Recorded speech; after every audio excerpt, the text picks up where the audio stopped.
வந்திருக்கும் அனைவரை ஆண்டவர் இயேசு கிறிஸ்து நாமத்திலே அன்புடன் வாழ்த்து வரவேற்கிறேன். நான் தமிழ் சுசத்த கூட்டத்தை ஆரம்பிக்கும் முகமாக நாங்கள் நன்று தெரிஞ்ச பாடல் உண்டு. அனைவரும் எழுந்து எண்ணில்லடங்கா சோஸ்திரம் என்ற பாடலை நாங்கள் அனைவரும் உற்சாகத்தோடு பாடுவோம்.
நன்றி. நாங்கள் இந்த கூட்டத்தை கருத்தில் கொடுத்து ஜெபிப்போம். சகோதரன் குமார் அவர்கள் ஜெபிக்குமாறு கேட்டுக்கொள்கிறேன். அன்பின் தேவனே, இந்த மாலை பொழுதுக்காய் நன்றி செலுத்துகிறோம்.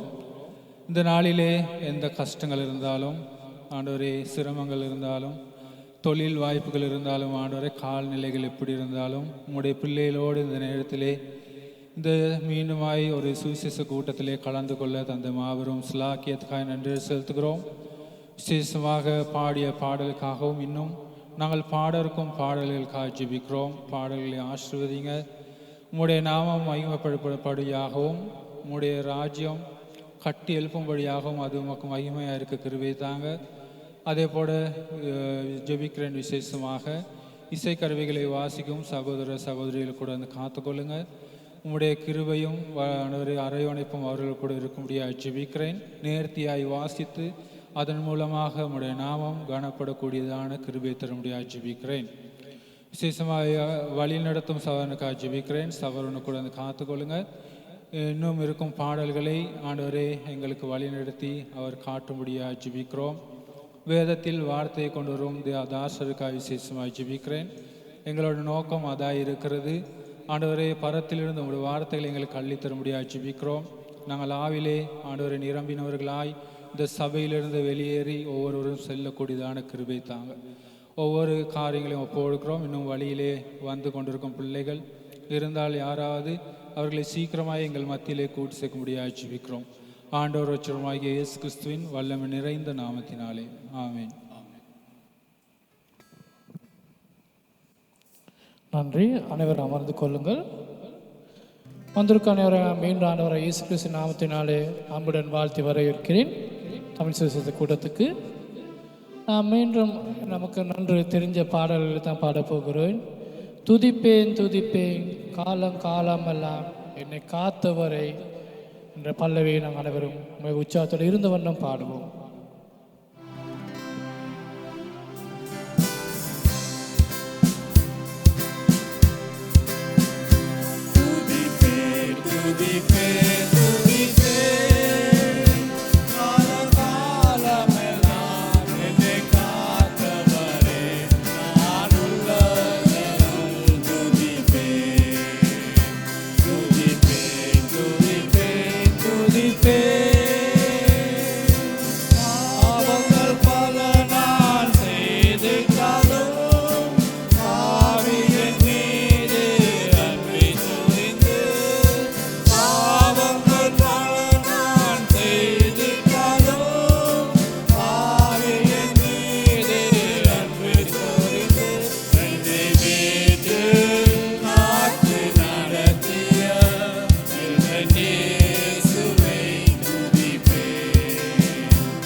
நன்றி. மிக அருமையாக பாடினீர்கள். நாம் அதே வண்ணம் மீண்டும் உற்சாகத்தோடு எழுந்து நின்று இயேசுவின் குடும்பம் ஒன்று உண்டு, அன்பு நிறைந்திடும் இடம் உண்டு.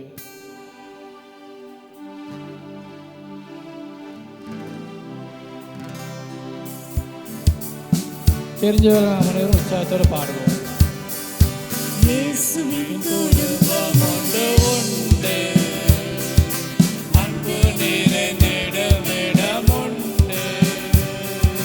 இயேசுவின் குடும்பம் ஒன்று உண்டு, அன்பு நிறைந்திடும் இடம் உண்டு. உயரமில்லை, அங்கு தாழ்வுமில்லை, வேலை இல்லை, தரக்காரன் இல்லை. உயரமில்லை, அங்கு தாழ்வுமில்லை, வேலை இல்லை, தரக்காரன் இல்லை. ராஜாதி ராஜா இயேசு என்றென்று ஆட்சி செய்வார். ராஜாதி ராஜா இயேசு என்றென்று ஆட்சி செய்வார். இயேசுவின் குடும்பம் ஒன்று உண்டு, அன்பு நிறைந்திடும் இடம் உண்டு. இயேசுவின் குடும்பம் ஒன்று உண்டு, அன்பு நிறைந்திடும் இடம் உண்டு. பாவமில்லை, அங்கு சாபமில்லை, வியாதி இல்லை, கடும் பசியும் இல்லை. பாவமில்லை, அங்கு சாபமில்லை, வியாதி இல்லை, கடும் பசியும் இல்லை. ராஜாதி ராஜா இயேசு என்றென்று ஆற்றிடுவார். ராஜாதி ராஜா இயேசு என்றென்று ஆற்றிடுவார். இயேசுவின் குடும்பம் ஒன்று உண்டு, அன்பு நிறைந்திடும் இடம் உண்டு.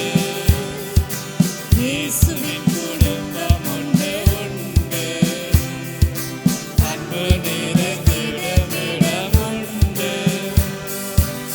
இன்பம் உண்டு, சமாதானம் உண்டு, வெற்றி உண்டு, துதி பாடல் உண்டு. இன்பம் உண்டு, சமாதானம் உண்டு, வெற்றி உண்டு, துதி பாடல் உண்டு. ராஜாதி ராஜா இயேசு என்றென்று ஈந்திடுவார். ராஜாதி ராஜா இயேசு என்றென்று ஈந்திடுவார். இயேசுவின் குடும்பம் ஒன்று உண்டு, அன்பு நிறைந்திடும் இடம் உண்டு. இயேசுவின் குடும்பம் ஒன்று உண்டு, அன்பு நிறைந்திடும் இடம் உண்டு. நன்றி, அமருங்கள். மிகவும் அருமையாக பாடினீங்க. சிறிய எண்ணிக்கை இருந்தாலும் கைகளை தட்டி மிக உற்சாகத்தோடு பாடினீர்கள். இதுதான் இயேசுவின் குடும்பம் என்று சொல்வது. நாம் மீண்டும் இருந்தவண்ணாக தேவனின் ஆலயமே, பரிசுத்த ஆலயமே, மகிமையின் ஆலயமே, நாமே அவ்வாலயமே என்ற பாடலை நாம் பாடுவோம்.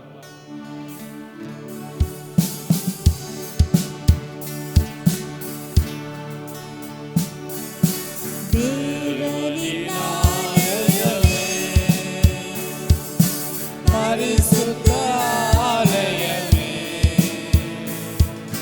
மகிமையின் ஆலயமே, நாமே அவ்வாலயமே. தேவனின் ஆலயமே, இயேசுவின் இரத்தத்தால் மீட்கப்பட்ட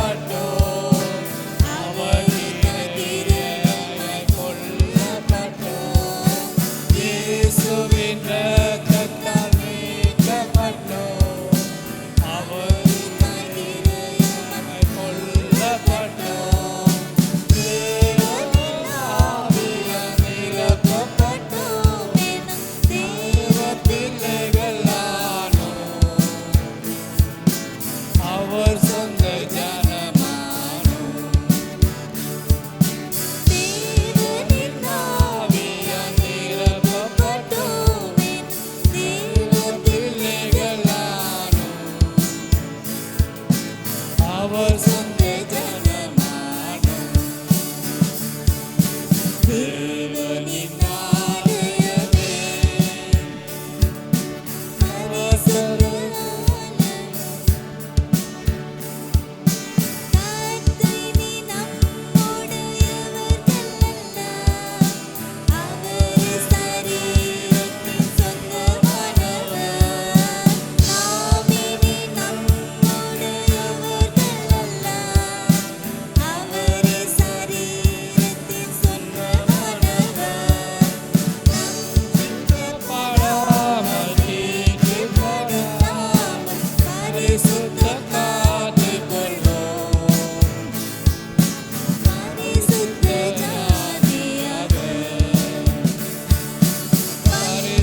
பரிசுத்தப்படாமல் தீட்டுப்படாமல் பரிசுத்த காத்துக் கொள்வோம் பரிசுத்த ஜாதியாக தேவனின் ஆலயமே கர்த்தருக்குள் இசைந்திருப்போம் அவருடன் ஒளியாயிருப்போம் கர்த்தருக்குள் என்றும் இசைந்திருப்போம் அவருடன் ஒளியாயிருப்போம் ஆவியினாலும் சரீரத்தினாலும் மகிமை செலுத்திடுவோம் கர்த்தருக்கே ஆவியினாலும் சரீரத்தினாலும் மகிமை செலுத்திடுவோம்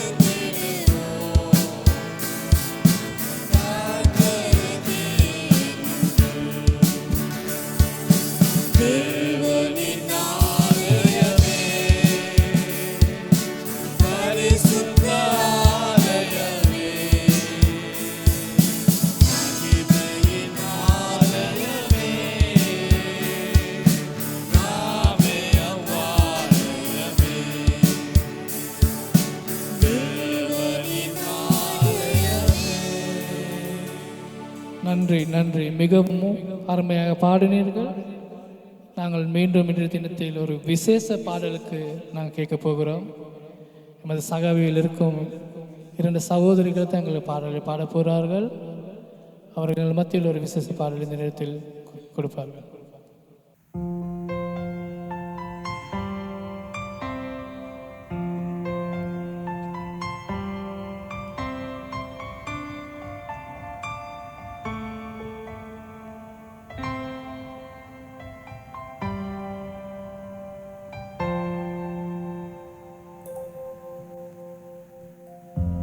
காலங்களும் மாறி போகலாம், நேரங்களும் கடந்து போகலாம், உம் அன்பு என்றும் மாறாதே. சூரியனும் குலந்து போகலாம், நிலமுதியும் இறந்து போகலாம், உன் கிருபை என்றும் மாறாதே.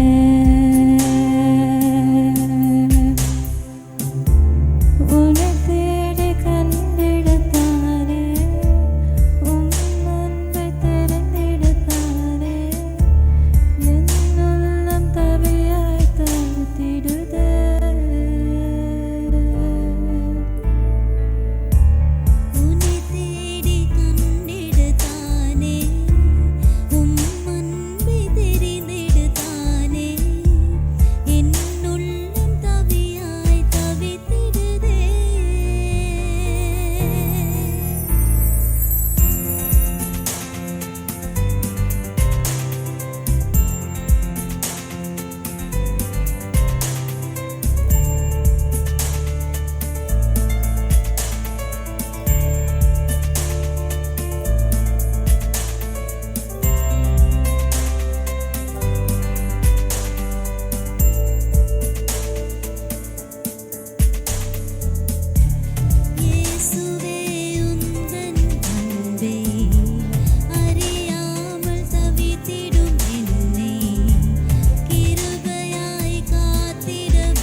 நாட்களும் மாறி போகலாம், நேரங்களும் கடந்து போகலாம், உம் அன்பு என்றும் மாறாதே.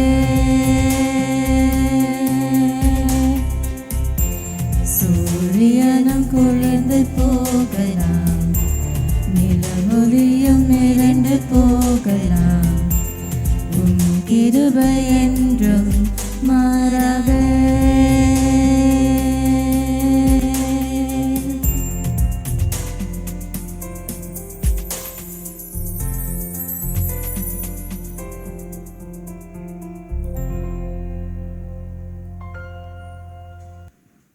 நன்றி. அருமையான பாடல். காலங்கள் மாறி போகலாம், நேரங்கள் கடந்து போகலாம், உமது அன்பு என்றும் மாறாது என்று அது பாடல்கள் பாடிய வார்த்தைகள் உண்மையாக இருக்கிறது. ஆண்டவர் இயேசு கிறிஸ்து எங்கள் வைத்த அன்பு என்று மாறாத இருக்கிறது. நாங்கள் தேவனுடைய வார்த்தை கடந்து செல்வதன் முன்பு அனைவரும் எழுந்து நின்று கல்வாரி அன்பை எண்ணிடும் வேலை கண்கள் கலங்கிடுது என்ற பாடலை நாம் அனைவரும் பாடுவோம்.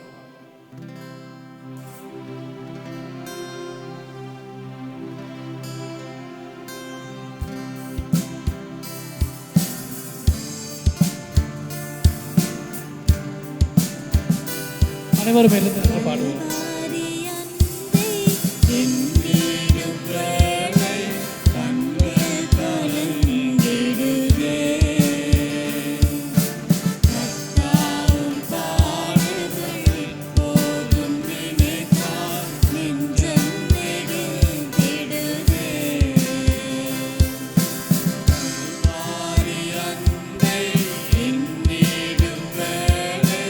கண்கள் கலங்கிடுதே.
நன்றி. அனைவரும் அமருங்கள்.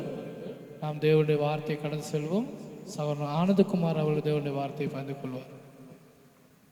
இந்த நாளிலே வந்திருக்கும் உங்கள் அனைவரையும் இயேசு கிறிஸ்துவின் நாமத்திலே வரவேற்கிறோம்.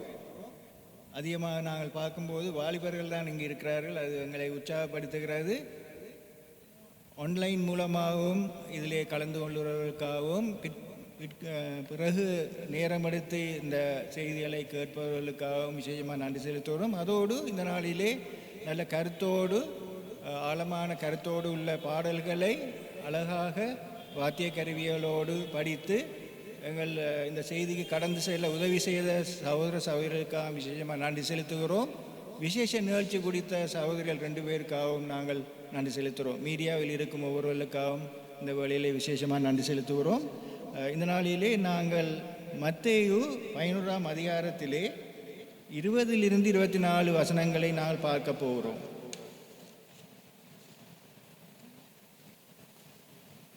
மத்தேயு 11ஆம் அதிகாரம் 20 - 24 வசனம் வரை பார்ப்போம். திருப்பி கொண்டவர்கள் நாங்கள் வாசிப்போம். அப்பொழுது தமது பலத்த செய்கைகளில் அதிகமானவர்களை செய்ய கண்ட பட்டணங்கள் மனம் திரும்பாமற் போனபடியினால் அவைகளை அவர் கடிந்து கொள்ளத் தொடங்கினார். கொரேசினே உனக்கு ஐயோ, பெத்சாயிதாவே உனக்கு ஐயோ, உங்களில் செய்யப்பட்ட பலத்த செய்கைகள் தீருவிலும் சீதோனிலும் செய்யப்பட்டிருந்தானால் அப்பொழுதே இருட்டுடுத்தி சாம்பலில் உட்கார்ந்து மனம் திரும்பியிருப்பார்கள். நியாய தீர்ப்பு நாளிலே உங்களுக்கு நேரிடுவதை பார்க்கிலும் தீருவுக்கும் சீதோனுக்கும் நேரிடுவது இலவாயிருக்கும் என்று உங்களுக்கு சொல்லுகிறேன். வானபரியந்தம் உயர்த்தப்பட்ட கப்பர்நாமே, நீ பாதாளம் பரியந்தம் தாழ்த்தப்படுவாய். உன்னில் செய்யப்பட்ட பலத்த செய்கைகள் சோதோமிலே செய்யப்பட்டிருந்தால் அது இந்நாள் வரைக்கும் நிலைத்திருக்கும். நியாய தீர்ப்பு நாளிலே உனக்கு நேரிடுவதை பார்க்கிலும் சோதோம் நாட்டிற்கு நேரிடுவது இலவாயிருக்கும் என்று உங்களுக்கு சொல்லுகிறேன் என்றார். இயேசு கிறிஸ்து வாழ்ந்த காலத்திலே அவர் ஒவ்வொரு பட்டணங்களாக சென்று அவர் தன்னுடைய ஊழியத்தை செய்து கொண்டு வந்தார், சுவிசேஷத்தை கூறிக்கொண்டு வந்தார். அந்த நேரத்திலே அவர் போன 3 பட்டணங்களை பற்றி அவரே குறிப்பிடுகிறார். முதலாவதாக முதலாவதாக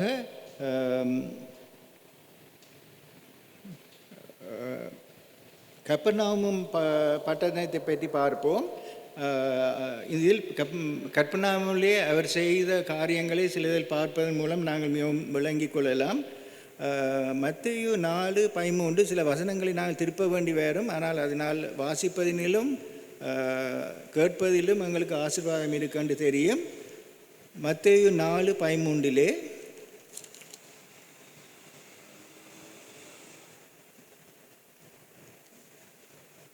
நசரேத்தை விட்டு செபுலோன் நப்தலி என்னும் நாடுகள் எல்லைகளில் இருந்து கடற்கரைக்கு அருகான கப்பர்நாமுக்கு வந்து வாசம் பண்ணினார்.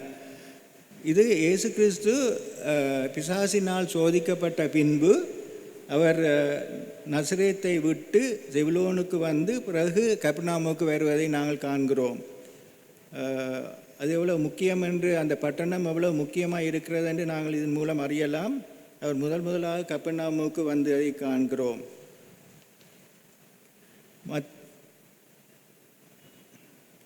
யோவான் 2:11-12 பார்த்தால்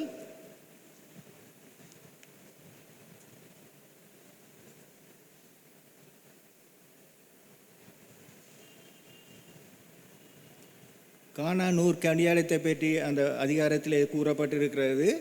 அந்த முதலாவது புதுமை இயேசு செய்த பிறகு நாங்கள் பார்க்கிறோம். யோவான் 2:11-12 இவ்விதமாக இயேசு இந்த முதலாவது அற்புதத்தை கலிலேயாவில் உள்ள கானா ஊரிலே செய்து தம்முடைய மகிமையை வெளிப்படுத்தினார். அவருடைய சீஷர்கள் அவரிடத்தில் விசுவாசம் வைத்தார்கள்.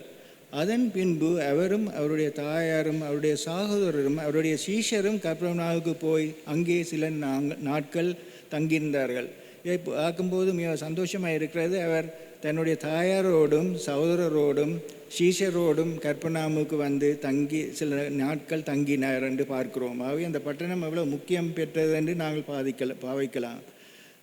இந்த 2 வசனத்தின் மூலமாக அவர் வாசம் பண்ணினவராய் இருக்கிறார். அந்த அந்த பட்டணத்திலே அவர் வாசம் பண்ணினதை நாங்கள் காண்கிறோம். பிறகு பார்ப்போம், மார்க்கு 1 மார்க்கு 1 21 22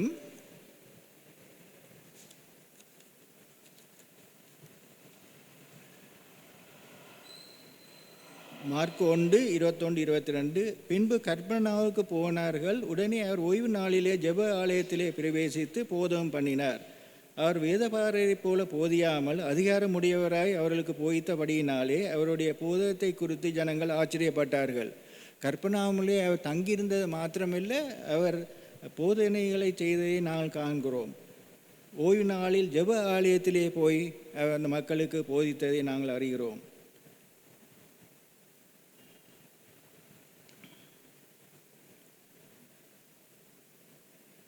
இருபத்தி 24 வசனத்தை நாங்கள் பார்த்தோம் என்றால், போதித்து முடிந்த பிறகு அவர்களுடைய 23 24 பார்த்தோம் என்றால், அவர்களுடைய ஜெப ஆலயத்திலே அசுத்த ஆவி உள்ள ஒரு மனுஷன் இருந்தான். அவன், ஐயோ நசராகிய இயேசுவே, எங்களுக்கு உமக்கு என்ன, எங்களை கெடுக்கவா வந்தீர்? உம்மை இன்னார் என்று அறிவேன், நீர் தேவனுடைய பரிசுத்தர் என்று சத்தமிட்டான். ஆகவே அந்த ஆலயத்திலே அவர் போதித்து மாத்திரமல்ல, அங்கு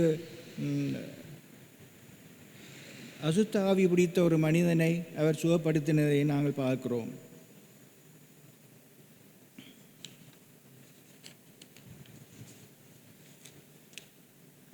யோவான் 6:59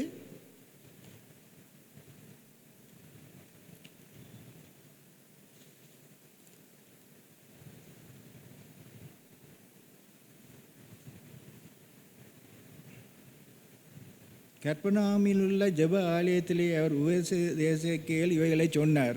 ஆகவே கற்பர்நாம் இடத்திலே அவர் வந்து வாசம் பண்ணினது மாத்திரமல்ல, அவர் பல போதனைகளை அங்கு குறிப்பிட்டிருக்கிறார். அவர்களுக்கு நல்ல சந்தர்ப்பம் கிடைத்தது. வசனத்தை தேவன் கூறும் காரியங்களை கேட்டு கீழ்ப்படிவதற்கு நல்ல சந்தர்ப்பம் கிடைத்தது. அது மாத்திரமில்லை, அந்த இடத்திலே அவர் பல புதுமைகளையும் செய்ததை நாங்கள் காண்கிறோம். மத்தேயு 8:5-13 நாங்கள் பார்த்தோம் என்றால், மத்தேயு 8:5-13 வரை, இயேசு கற்பர்நாமில் பிரவேசித்த போது 100க்கு அதிபதி ஒருவன் அவரிடத்தில் வந்து, ஆண்டவரே, என் வேலைக்காரன் வீட்டிலே திமிர்வாதமாய் கிடந்து கொடிய வேதனைப்படுகிறான் என்று அவரை வேண்டிக் கொண்டான். இந்த சம்பவத்திலே மிக அருமையான காரியங்கள் நடைபெறுகிறது.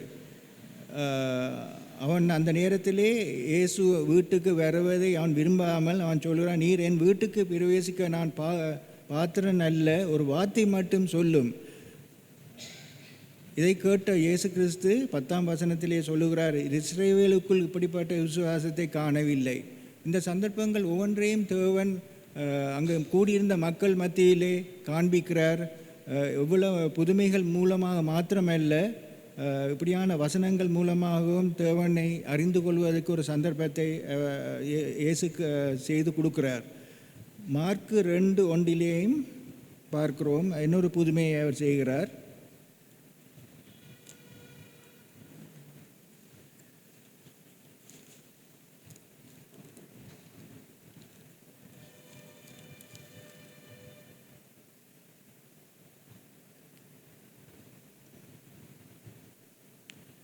சில நாட்களுக்கு பின் அவர் மறுபடியும் கற்பர்நாமுக்கு போனார். அவர் வீட்டில் இருக்கிறார் என்று ஜனங்கள் கேள்விப்பட்டு உடனே வாசலுக்கு முன்னால் நிற்க இடம் போதாதபடிக்கு அநேகர் கூடி வந்தார்கள். அவளுக்கு வசனத்தை போதித்தார். அப்பொழுது 4 பேர் ஒரு திமிர்வாதக்காரனை சுமந்து கொண்டு அவரிடத்தில் வந்தார்கள். ஜனக்கூட்டத்தின் நிமித்தம் அவருக்கு சமீபமாய் சேரக்கூடாமல் அவர் இந்த வீட்டின் மேற்கூரையை பிரித்து திறப்பாக்கி திமிர்வாதக்காரன் இருக்கிற படுக்கையை இறக்கினார்கள். திமிர்வாதக்காரனை இந்த இடத்திலே சுகப்படுத்தினதை நாங்கள் பார்க்கிறோம். அது மாத்திரமல்ல, அன்றைய தினம் அவனுடைய பாவங்களும் மன்னிக்கப்படுகிறது. 5ஆம் வசனத்தின்படி இயேசு அவர்கள் விசுவாசத்தை கண்டு திமிர்வாதனை நோக்கி, மகனே, உன் பாவங்கள் உனக்கு மன்னிக்கப்பட்டது. இந்த இப்படியான ஒரு மிக முக்கியமான புதுமைகளை இந்த பட்டணத்திலே இயேசு கிறிஸ்து செய்து கொண்டு வந்தார். அவர்களோடு வாசம் பண்ணினார், அவர்களுக்கு போதித்தார், அதே நேரம் அவர்கள் மத்தியிலே புதுமையும் செய்தார். அதே போல் நாங்கள் பெத்சாயிதா பட்டணத்தையும் கொஞ்சம் பார்ப்போம். அப்போஸ்தலர் பேதுரு, அந்திரேயா, பிலிப்பு இந்த ஊரைச் சேர்ந்தவர்களாக இருக்கிறார்கள். மார்க்கு 8:22-25 பார்ப்போம்.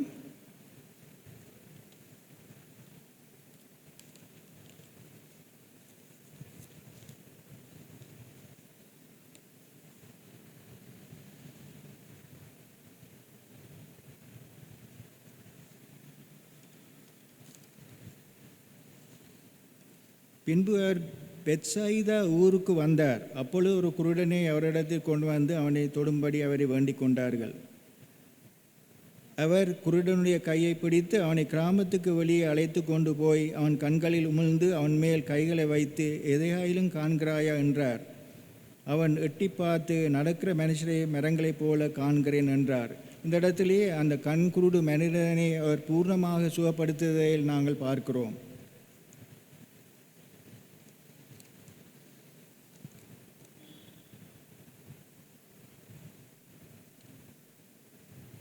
அதுக்கு பிறகு நாங்கள் லூக்கா 9:9 பார்ப்போம்.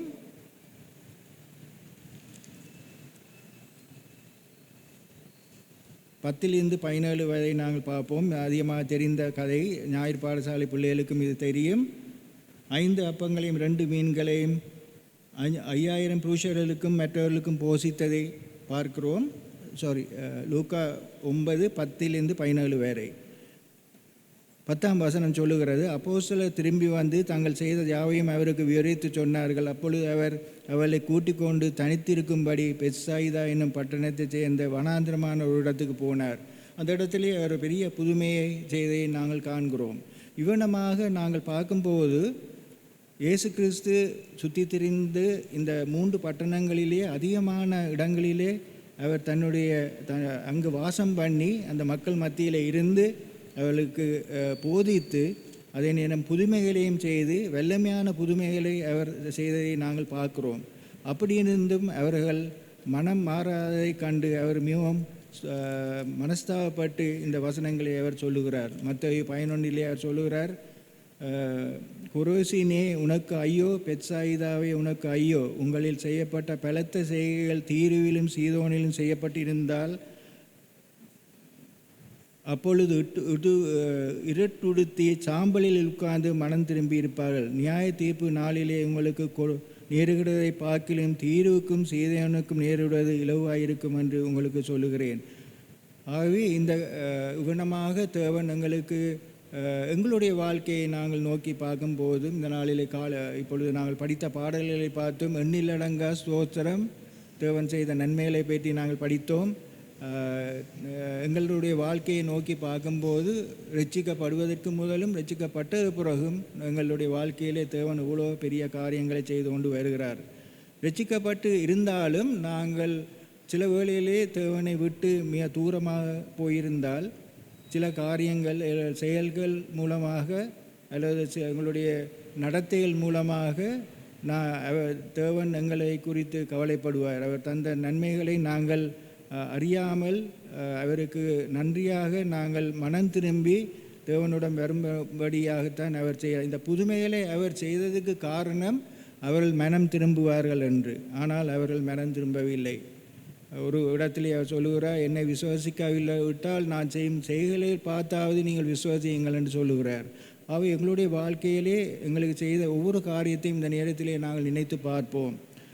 அவர் எங்களுக்கு செய்த நன்மைத்தனங்கள், நாங்கள் ஒரு கட்டத்திலே தேவனைக்கு இடம் எங்களுடைய வாழ்க்கையை ஒப்பு கொடுக்கவனும் அவருக்காக வாழவனும் மனம் திரும்பி அவரிடம் வந்து பாவ மன்னிப்பு கேட்டு அவரை சொந்த இரட்சகராக ஏற்றுக்கொண்டு அவருடைய இரத்தத்தினாலே கழுவப்பட்டு நாங்கள் வாழவனும் என்பதற்காகத்தான் அவர் எத்தனையோ நன்மைகளை எங்கள் மத்தியிலே செய்திருக்கிறார். அதை நாங்கள் ஏற்றுக்கொண்டு அதன் மூலமாக நாங்கள் ரட்சிக்கப்பட்டால் அவர் எங்களை குறித்து சந்தோஷிப்பார். ஒருவேளை நாங்கள் ரட்சிக்கப்பட்டவர்களாக இருந்தாலும் நாங்கள் ஒரு வேளையிலே பின்தங்கி போயிருந்தால் இந்த நாட்களிலே நாங்கள் எங்களை சிந்தித்து எங்களுடைய நிலைமைகளை அறிந்து தேவன் எங்களை செய்த நன்மைத்தினங்களில் நினைத்து அவர் எங்களை குறித்து கவலைப்படாமல் எங்களை குறித்து சந்தோஷப்படக்கூடியதாக நாங்கள் அவரிடம் மீண்டும் பெற முடியும். இந்த நேரத்திலே நாங்கள் ஒரு சிறிது நேரம் எங்களை நாங்கள் சிந்தித்து பார்ப்போம், நாங்கள் என்ன நிலையிலே இருக்கிறோம் என்று. ஒரு சிறிது நேரம் கண்களை மூடி நாங்கள் பார்ப்போம்.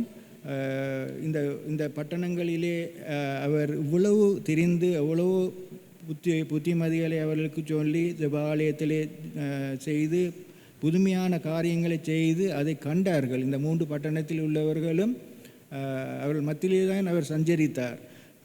அவர் அந்த வல்லமையான புதுமைகளை இந்த இடத்திலே தான் செய்திருக்கிறார். இவ்வளவும் செய்தும் அவர்கள் மனம் மாறவில்லை. அவர்கள் தங்களுடைய போக்கிலே போனார்கள். அதன் நிமித்தமாகத்தான் அவர்களுக்கு ஐயோ, உங்களில் செய்யப்பட்ட பலத்த செய்கைகளை தீருவிலும் சீதோனிலும் செய்யப்பட்டிருந்தால் அப்பொழுது இருட்டுடுத்து சாம்பலில் உட்கார்ந்திருப்பார்கள், மனம் திரும்பியிருப்பார்கள் என்று மிக துக்கத்தோடு கூறுகிறார். அதே மாதிரி இந்த நாட்களில் எங்களை குறித்தும் அவர் கூறாதபடி நாங்கள் எங்களை பார்த்து கொள்ள வேண்டும். இப்பொழுது சிறிது நேரம் நாங்கள் கண்களை மூடி நாங்கள் இருக்கும் நிலையை அறிந்து கொள்வோம். நாங்கள் ஒருவேளை ரட்சிக்கப்பட்டும் இருக்கலாம், ஆனால் நாங்கள் செய்யும் சில காரியங்கள் அவருக்கு மன வருத்தத்தை ஏற்படுத்தக்கூடும். ஆகவே இந்த நேரத்திலே அதுக்காக நாங்கள் மன்னிப்பு கேட்டு அவரிடம் திரும்பி வருவதன் மூலமாக நாங்கள் அவருடைய பிள்ளையாகி அவருக்காக நாங்கள் வாழ முடியும். அதே நேரம் இந்த வேளையிலே இவ்வளவு காலம் நீங்கள் செய்தி கேட்டிருக்கிறீர்கள், சபைக்கு வருகிறீர்கள், தேவனை குறித்து கேள்விப்பட்டிருக்கிறீர்கள், ஆனாலும் மனமாற்றம் இல்லாமல் இருந்தால் இந்த வேளையிலே ஒரு சிறு நேரத்திலே நாங்கள் எங்களை சிந்தித்து பார்ப்போம். எங்கள் வாழ்க்கையிலே தேவன் செய்த எல்லா நன்மைத்தனங்கள் எங்கள் நிமித்தமாகவும் எங்கள் குடும்பத்தின் நிமித்தமாகவும் பல நன்மைகளை அவர் செய்திருக்கிறார். அவற்றை நினைத்து பார்த்து மனஸ்தாபப்பட்டு தேவனிடம் மன்னிப்பு கேட்டு இந்த நேரத்திலே வரும்போது அவர் எங்களை ஏற்றுக்கொள்ள வல்லவராக இருக்கிறார். அவர் அதைத்தான் விரும்புகிறார். அவருடைய இரத்தம் எல்லா பாவங்களையும் கழுவ வல்லமையாக இருக்கிறது. அதை நாங்கள் ஏற்றுக்கொண்டு அவர் எங்களை சொந்த இரட்சகராகவும் ஆண்டவராகவும் ஏற்றுக்கொள்ளும் போது அவர் எங்கள் மத்தியிலே வந்து வாழ்வார். அதே நேரம் எங்கள் வாழ்க்கையிலே புதிய திருப்பங்களையும் கொண்டு வருவார். அவருக்காக நாங்கள் சில காரியங்களை செய்ய அழைப்பார். அந்த நேரத்தில் அதை செய்யும்பதன் மூலமாக நாங்கள் ஆசீர்வாதம் பெற்று மற்றவர்களுக்கும் ஆசீர்வாதமாக இருப்போம். இந்த நேரம் கண்களை மூடி நாங்கள் ஒரு சிறிது நேரம் எங்களை ஆராய்ந்து பார்ப்போம்.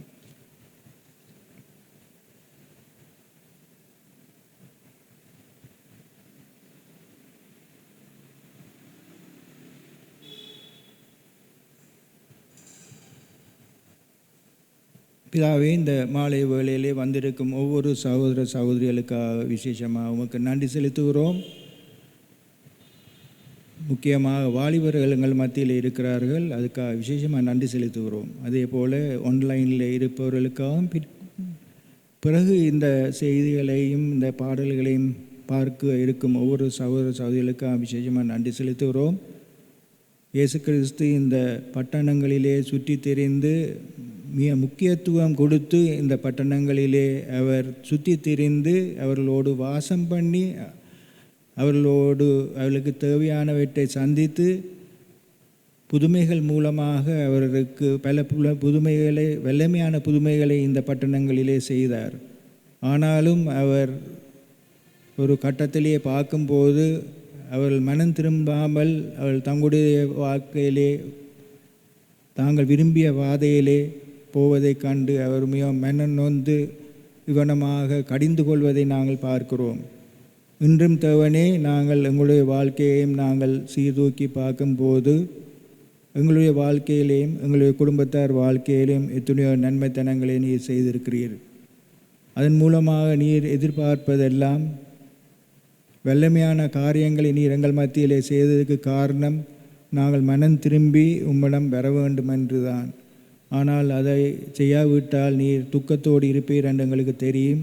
இந்த மாலை வேளையிலே பரிசுத்த ஆவியின் மூலமாக நாங்கள் உணர்த்தப்பட்டால் ரட்சிக்கப்பட்டு இருக்கலாம், ஆனால் சில காரியங்கள் அவரை துக்கப்படுத்தி கொண்டு இருக்கலாம். அதுக்காக இப்பொழுது நாங்கள் மன்னிப்பு கேட்கிறோம். நீர் உம்முடைய இரத்தத்தினாலே, பரிசுத்த இரத்தத்தினாலே நீர் எங்கள் பாவங்களை கழுவி எங்களை உம்முடைய பிள்ளைகளாக ஏற்றுக்கொண்டீர் ஒரு காலத்திலே. ஆனாலும் நாங்கள் பின்தாங்கி போய்விட்டோம். சில வாழ்க்கையில் நடக்கும் காரியங்கள் உம்மை திருப்திப்படுத்தாது. அதுக்காக மன்னிப்பு கேட்கிறோம். எங்களை ஏற்றுக்கொள்ளும்.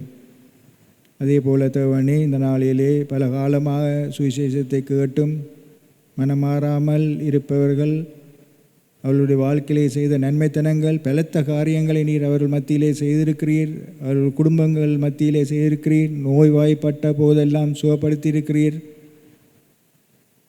கஷ்டங்கள் மத்தியிலும் துன்பங்கள் மத்தியிலும் நீர் அவர்களை வழிநடத்தும் போதும் அவர்களோடு இருந்து அவர்களை தேற்றியிருக்கிறீர். அவர் எதிர்பார்ப்பதெல்லாம் மனம் மாறி உம்மிடம் பெறுவதற்காக. ஆக இந்த வேளையிலே தேவனே, நாங்கள் மனம் நொந்து எங்கள் பாவங்களை அறிக்கையிட்டு உம்முடைய இரத்தத்தினாலே கழுவப்பட்டு பரிசுத்த ஆவியாலே நிரப்பப்பட்டு எங்களுடைய வாழ்க்கையை வாழ நீர் எங்களுக்கு அனுக்கிரகம் செய்ய வேண்டும் என்று வேண்டுகிறோம். அப்படி யாராவது இங்கு அவள் உம்மிடம் வந்தார், அவளை நீர் ஏற்று அவர்களை ஆசீர்வதித்து அவர்கள் வெள்ளமையாக பாவிக்க வேண்டும் என்று வேண்டுகிறோம். இதனாலே வந்த ஒவ்வொருவருக்காகவும் உமக்கு நன்றி செலுத்துகிறோம். எங்களுடைய குடும்பத்தார் விடப்பட்டவர்களையும் இந்த வேளையில் விசேஷமாக நினைவு கூறுகிறோம். அவர்களையும் நீர் ஆசீர்வதிக்க வேண்டும் என்று வேண்டுகிறோம். இவையெல்லாம் இயேசு கிறிஸ்துவின் நாமத்தில் வேண்டுகிறோம். ஆமேன்.